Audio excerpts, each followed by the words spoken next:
Well, let's use the last minutes to talk a little bit about the web.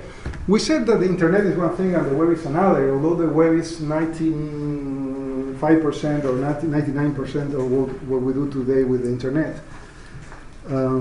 It grew very popular. And in the web there are basically two models, two paradigms for working with the web. And the most popular one is called the client-server model.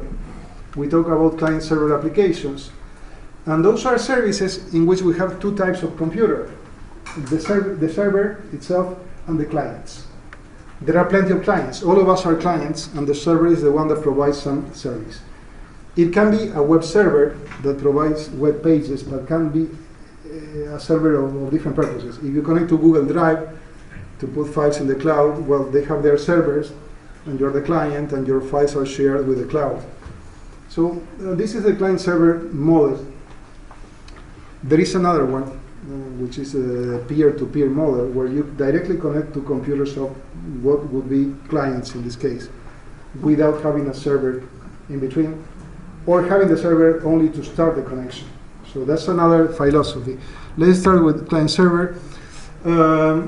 Usually when you use the web or other services in the internet which are not the web, there are some protocols for defining or writing uniform resource identifiers or uniform resource locators that we've seen today. So it's not by chance that you write HTTP : / whatever. It's a protocol that says that you have a name of the service : / the domain / the access path to whatever you want to find. So in the case of the web, this would be an example, HTTP. HTTP stands for Hypertext Transfer Protocol. So the protocol used by the web is called Hypertext Transfer Protocol. Remember the hypertext that we've seen at the beginning? Okay. Ted Nelson, the one that I met in Edinburgh. Okay. So this is hypertext. The service is used for distribution of information through the hypertext. The language, the programming language is called HTML, Hypertext Markup Language, but the protocol is HTTP. So it allows us to link to other pages through uniform resource locators. There is another service in the internet which is not the web, and it's called file transfer, and it relies on the file transfer protocol. Nowadays it's not often used, FTP. It may be used by maintenance people to maintain servers. When I want to upload pages or information to a server, I want to do it automatically and fast, I may use FTP. Usually this is computer stuff, and usually the clients don't use FTP. But it's good as an example of a different protocol where you can write something, and this works, you can try this one. Like FTP : / ftp.rediris.s. We've been talking about Rediris today, which is the academic network. And then you find anonymous free FTP server where there is plenty of files that you can download. You can find programs, you can find interesting stuff there. It's like accessing, FTP is like accessing a disk drive on a remote computer. So you find a disk drive with directories, folders, and files that you can download. Some of these FTP servers require a user and a password, and some are anonymous. And from the old days, where computer maintenance people use FTP a lot, and there were plenty of anonymous FTP on the web. Nowadays, the World Wide Web is most of what we do on the web. But 20, 30 years ago, FTP was very much used. And the word anonymous was very popular by computer technicians because of this.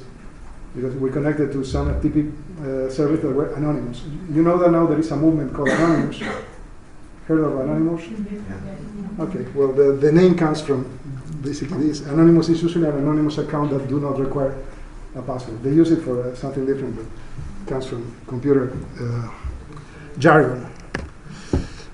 Okay, other services, you can find annotation similar to that if you want to specify a mail address within a web page, and you write something like mail to altogether, colon, without the slashes, and then the address of the destination. If you put a link on a web page with mail to colon and the name of some email account, when somebody clicks the link, your browser, your email client opens up, and a new message is created with information contained here that can be only the address of the destinatory of the message, but can also be the subject and part of the contents. You can modify that and send a message.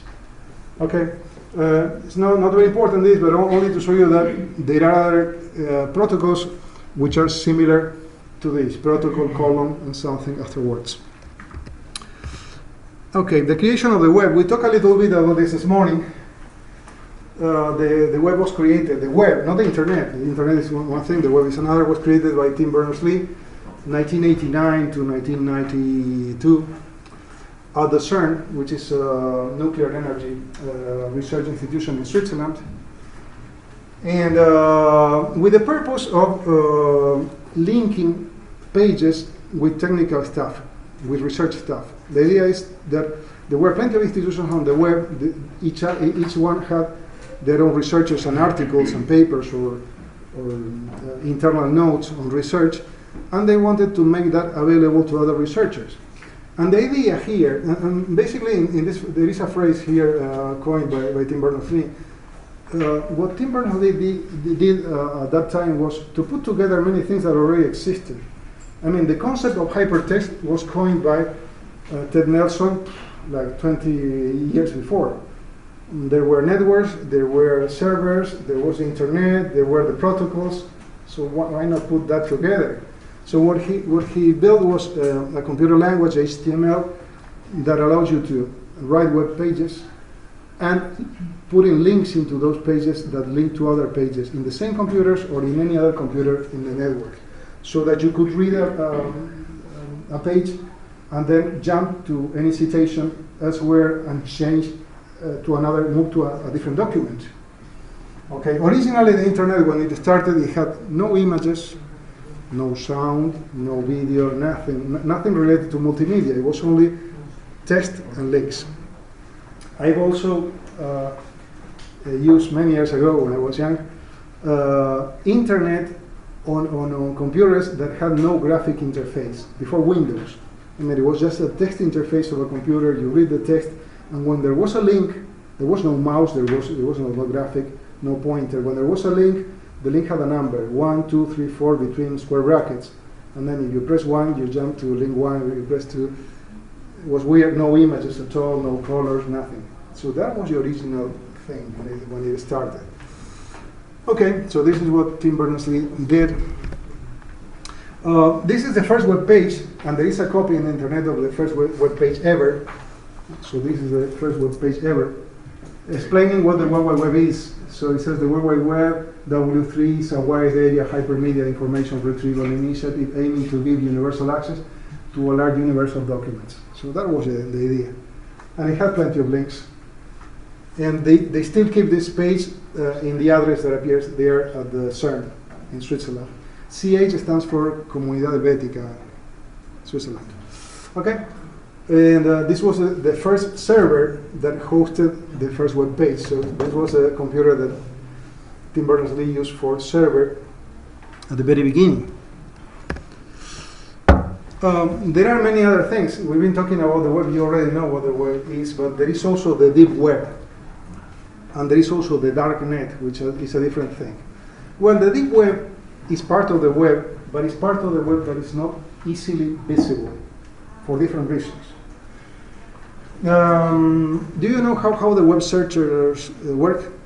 Like Google, for instance. The web searcher companies have something that we call spiders. You know, the web, spider web. The spider is a program. Sometimes they are called robots. Spiders or robots are programs that navigate the web and get the information of pages and links and store that into a database, so that when users do a search and search for something, they can give results. So Google has a huge database of all the pages they find. They cannot find all the pages that exist. But they have a database of the pages it finds, the words they contain, and the links they have. So it's a complex thing. The problem is that those spiders cannot find all the pages there are, for different reasons. Here there is, I'm going to give a few of the reasons. There are some here, but for instance, one of the reasons is, if you create a web page, you put it on a server, but you don't put a link to that page anywhere, the page is kind of hidden, because you know it's there, but nobody else can access it. I mean, there is no way to it. You know, I usually use metaphors for everything, and I came to my mind something funny. It's funny, kind of funny. At the time of Fidel Castro in Cuba, when Fidel Castro lived, they said, I read that once, that nobody wanted to know where he lived, but where his house was, all the streets that led to his house were on the contrary direction. So you were driven, you could never enter those streets because no matter where you wanted to go, it was in the opposite direction. So it's a metaphor, but the house was not actually hidden. There were roads, but all the roads were forbidden at some point, and you thought that you were getting into the opposite direction. Well, you may have a page on the web, but if there are no links, well, the page is there, but you're not going to get to that page, unless you know. You can tell somebody else that the page is there. It's not a good way for hiding information, because somebody may discover eventually if you share that address, but for some time nobody is going to know. And the browsers are not going to include those pages in the searching indexes. Okay, so nobody can search for that. There are other reasons for information not to be searchable on the web. If the information is dynamic, it's information that is based on a server and is changed every time. Okay, the spider robot can find the page and index the information contained in the page, but the page is changing every time. Every time you connect, depending on what you ask or what you write, it's going to change. Some pages, even on purpose, change dynamically the address to the page. We did that at the Cervantes Digital Library near here. We didn't want people to put links to the internal to the deep pages of the library. We wanted to access the library by the first pages, not to the internal pages. So when you go to the pages of a book, there was a kind of cryptic URL with some numbers and letters altogether that change every time or change every few days. So if somebody copied the link, or even the Google index those links, they may work for a few hours, but then they will work no more. Okay, so there are several ways to, on purpose or not on purpose, make information on the web not available to other users and not visible to web spiders. Okay, so dynamic information, I said, information based on databases, information with URLs that change, pages that are not linked from anywhere. So those are the reasons. Okay, anyway, those are still web pages and belong to the web. Then we have the dark net, or the dark web. And this is something different. This is a kind of parallel web that is not actually based in the HTTP protocol. I mean, it doesn't follow the rules of the web pages. Are like web pages, but are not actually technically web pages. They follow a different protocol called Onion. There is a browser, a system that allows you to access those darknet pages called Tor. They are very much used for not very nice purposes, like trafficking, drug trafficking, selling arms, plenty of things which are either illegal or, and they maybe used also for legal and decent purposes. Since they use a protocol which is like the web but not actually the web, they have to access through some browser that completely hides the information of the user who is connecting. So you are anonymous when you enter the web. So that's very interesting for criminal business. It can be used for many things. But so that's the dark net or the dark web based on the Tor tool and the Onion protocol. The protocol is similar. It looks like, but it's not. It looks like the web, but it's not HTTP. Something Onion .no, I don't know what. It's not the same. It's similar, but not the same. And you're completely anonymous when you connect there. your personal information is obfuscated, I mean, hidden. Well, so these are several of the reasons, some I already told, that makes the deep web. Don't get confused between the dark net, which is a illegal thing, and the deep web, which is just a web with things that cannot be indexed on a server. Dynamic content, I already said, and link content, content that has no links to get to it. Well, private webs that have a password. Also, if you have a web that has a password, the Google spiders cannot get into that. That's another way to contextual web pages, content internal to a web page that cannot be accessed. Well, limited access content, scripted content, pages that have some JavaScript that does not allow the spiders to get into it. So there are several tricks to, on purpose or not on purpose, make some pages hidden from the rest of the web. This is interesting to see. There is one way that you can tell these robot spiders, whatever you want to call them, not to index a page. I mean, if I manage a web server and I want the Google and other searchers to access certain pages but not to index some others, I can say it. So there is a protocol called the Robots Exclusion Standard based on some files called robots.txt, where I can say that I don't want this searcher Google to get in here, or I don't want Bing to get there. It can be expressed. And we can find these files. These are readable. So basically, it's like it says here. We have the robot program. The web crawler is another way to call them. Robot spider web crawler, because they crawl the web. And the web crawler, if the web crawler is decent enough, it's going to ask, can I crawl this site? And the site has a page saying, yes, you can, or no, you can't, using some information. But there are crawlers that do not follow the rules of the robot, so they do whatever they want. I mean, using some robot protocol does not prevent some crawlers to get in. It only does so if the crawler respects the protocol. And you can find a robots text file in many servers. I mean, they are available. You don't find the link, but you can write the name and you get it. There is a nice web page here. You're going to get a handout of this, where you can search and you can have information for a robot text file and know how to write them. I mean, there is a syntax for this. We don't have time now to see it. We can see a few examples. For instance, here, if I want to disallow or to allow certain web crawlers, I can write in a file called robots.txt. I can write something like user agent colon Googlebot. Googlebot is the name of the crawler of Google. Disallow/images. This says that I don't want the web crawler of Google to get into my images folder. I don't want Google to index images separated by themselves so that somebody can search and get the images. I want users to get the whole web page and not the individual parts. So this is a good reason to disallow images, but I do allow images/logo because I want Google to index the logo. So you can disallow some content and allow some others. Here I have an example where I say that I don't want the user agent. In this case, when I use an asterisk for the user agent, I mean all the user agents, not just Googlebot, any user agent. I want to allow them to access /demo/ anything finishing with JS, JavaScript scripts, anything with CSS, anything with PNG, portable network graphics.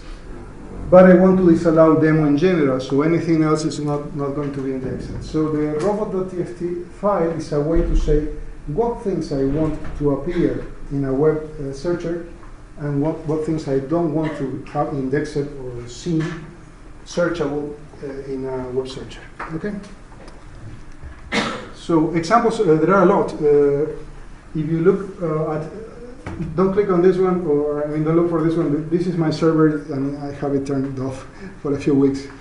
But if you connect to www.ua.es/robot.txt, this is a hidden file in the sense that there are no links to it.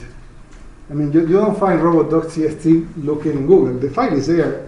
We know it's there. Usually it's there. You just use a domain name /robot.txt, and if the file is there, you see it, but you don't find a link to it. So this is part of the hidden web. So if we click on this, we're going to see what the robot exclusion file says in the University of Alicante. It's very short. In this case, it's a user agent 008. Disallow everything with the word. Usually, this they try to exclude some web crawlers that give trouble. Some web crawlers are very insistent and navigate very often, and they load your server. And sometimes you don't want those crawlers to load your server, so you try to exclude them. There are many reasons, technical reasons, why a webmaster, the administrator or the manager of a website, don't want some crawlers to crawl the web. This is a very short one, but this is one belonging to the University of Alicante. But if you go to some other places, this is IBM, the IBM company. Let's see if it opens. This has a very, very long robot.txt with plenty of instructions to allow or disallow different crawlers. So they took a lot of time to write this one. This is the web server of IBM. And also they have some message on top. This top is just a message with some explanation. This file is retrieved by, explaining part of the thing. So this is a professional, yes, tell me. Sorry, I don't get the function of this. Like, do you use this why wouldn't you like something to be indexed in the website? I don't get the function. The function of this is that for a program called Robot Spider or Web Crawler, that is the program that navigates the web to get information for a search engine like Google or Bing. This file has instruction for those web crawlers to tell them what things they can navigate and index and what things they are not allowed to navigate and index. So if you have a web server, you may have information that you want to appear in Google, or Bing, or whichever searcher for your customers to get to your site, and some information that you don't want to be found directly there. For different reasons. Sometimes there are technical reasons or commercial reasons, whatever. So you use these files to tell those web crawlers, those programs, not to enter here, enter there. You can also say the frequency with which you want the crawlers to index your site. This is very important. You may have a website that is a news website, elpais.com, whatever, a newspaper, a news service. Then you want the web crawlers to index it very often because you have breaking news. News that appear by the minute. So you may want the web crawlers to index every 10 minutes or so. If you put a very high frequency, a very short time, your server will be overwhelmed by the web crawlers. The web crawlers will be insistently, permanently checking. So the time cannot be very short, but if it is too long, the breaking news are no longer news. Okay.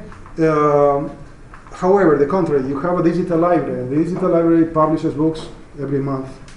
So the rest of the month, basically, there are no changes. You don't want a web crawler to be knocking at the door every 20 minutes.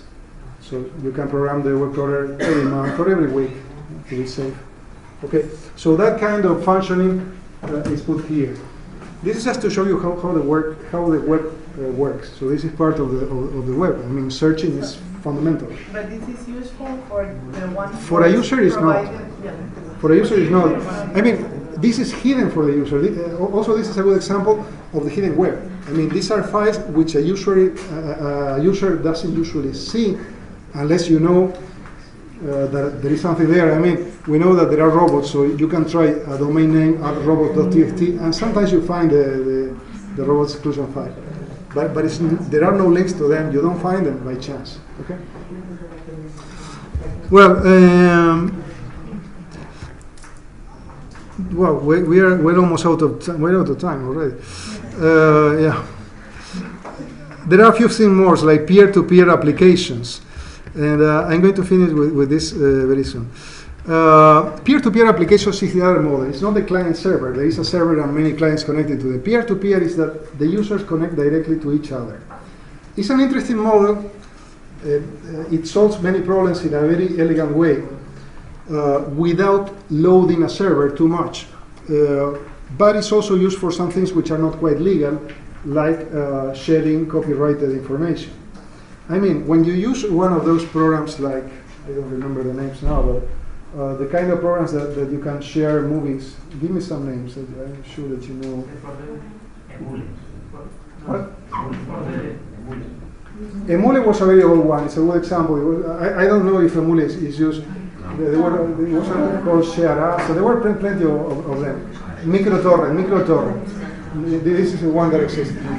Well, if you use any of those torrent programs, you may connect to a server to get the initial torrent information, but once you find one user that has a part of the movie or song or whatever that you want to get, that user already has some links to other users which have other parts of the same thing. So you don't actually download the whole movie from one user or from one server or from one place. You only get bits of that movie from different places. Remember the story of the packet transferring through the web. This is similar. It's not actually the same, but it's similar. You get different parts or chunks of the movie or of the song or whatever you want to download from different users. Those parts are numbered. You know where they fit into the puzzle. And when you completed the puzzle, you have the full image. So that's the thing. And every bit of the puzzle is provided by a different user. So you don't connect to a server, maybe only at the beginning, but then you connect to different users. So this is used for transferring copyrighted information. For one thing, I mean, the connections are not completely secret, but you're directly connecting to user, which is very difficult to track. Just imagine that to use a metaphor, people were on a very busy street in the city, trafficking drugs. Okay. And you walk by the street and you pass a bit of drug to one that is passing and goes by a little bit to this and get from here. So lots of people are exchanging things. You may catch a few of them, but you cannot catch them all because it's a mess of people exchanging small things here and there. As a whole, they may be exchanging a lot of things. But, well, you know, it's a kind of that, it's based on that kind of message. So it's a way to infringe the law to a certain extent. Don't do it anyway. And don't rely that this is safe because the internet service provider may be tracking what you do also. And that can be a way to track people doing this. But anyway, some of those exchange services are based on peer-to-peer. But peer-to-peer is not only used for illegal things. I give you another really useful case.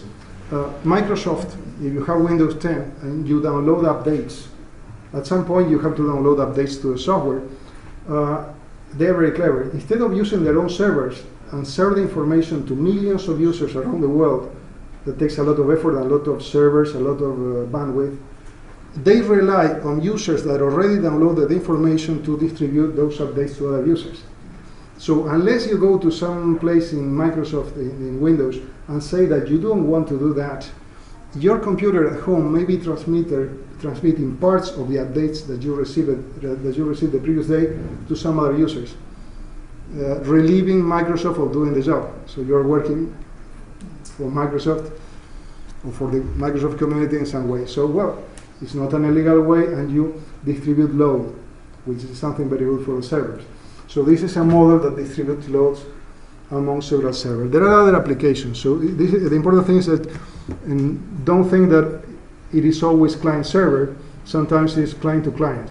If you do an IP phone call, you connect directly to others.